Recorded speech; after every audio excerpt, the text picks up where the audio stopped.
Հայաստանի Հանրապետության մեծարգո վարչապետ, մեծարգո փոխոսնակ, հարգելի գործընկերներ եւ մեզ հետևող սիրելի քաղաքացիներ,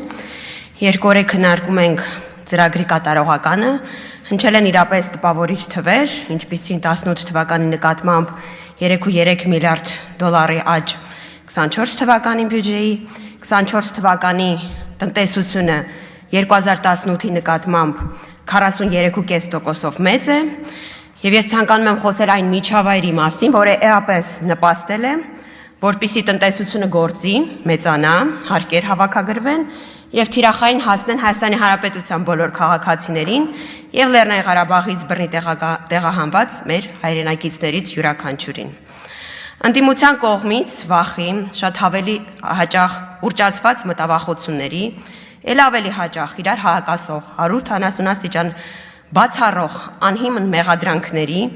եւ հակապաստարկների ցավը ու էմոցիան կապիտալիզացնել փորձելու ջանքերը թույլ չեն տալիս սթափ գնահատել եւ ըստ արժանվույն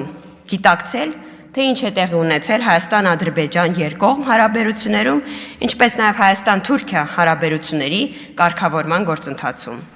Իսկ սիրելի ընկերներ, այնինչ տեղի է ունեցել Հայաստան-Ադրբեջան հարաբերություններում, ես առանց որևէ սեթևեթանքի կանվանեմ աննախադեպ։ 30-ամյա կոնֆլիկտից հետո Հայաստանը եւ Ադրբեջանը երկուսով միասին կարողացել են բանակցել երկու հիմնարար փաստաթղթեր։ Առաջինը Հայաստանի եւ Ադրբեջանի կողմից բանակցվել եւ համաձայնեցվել է,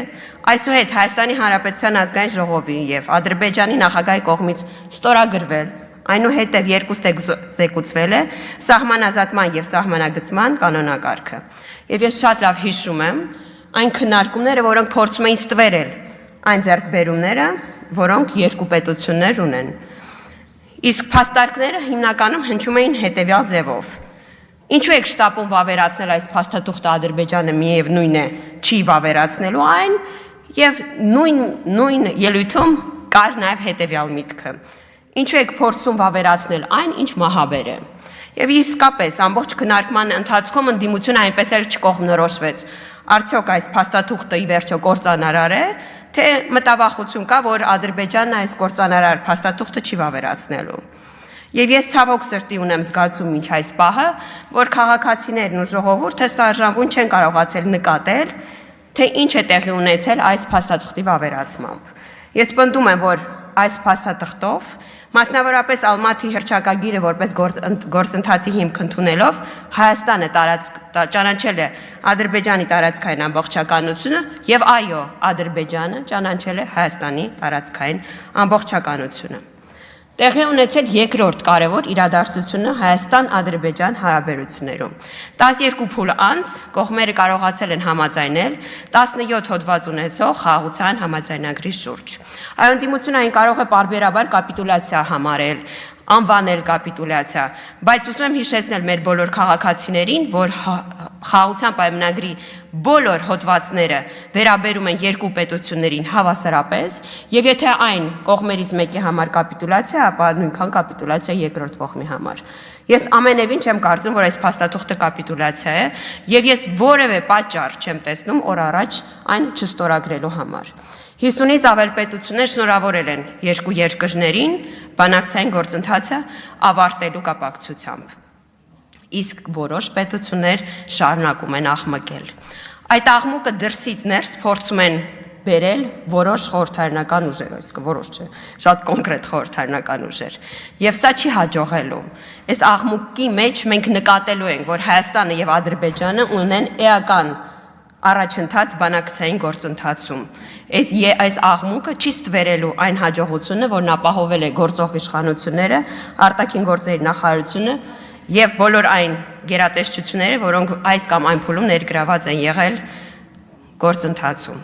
Կոնֆլիկտը չի հաջողելու հարատև դարձնել, իսկ Հայաստանը կիսանկախ չի լինելու։ Հայաստանի Հանրապետությունը լինելու է անկախ, սուվերեն պետություն։ Եվ մենք անհոգնել գնալու ենք խաղաղության հետևից։ Քանի որ այսօր ելույթը սկսեցի թվերով եւ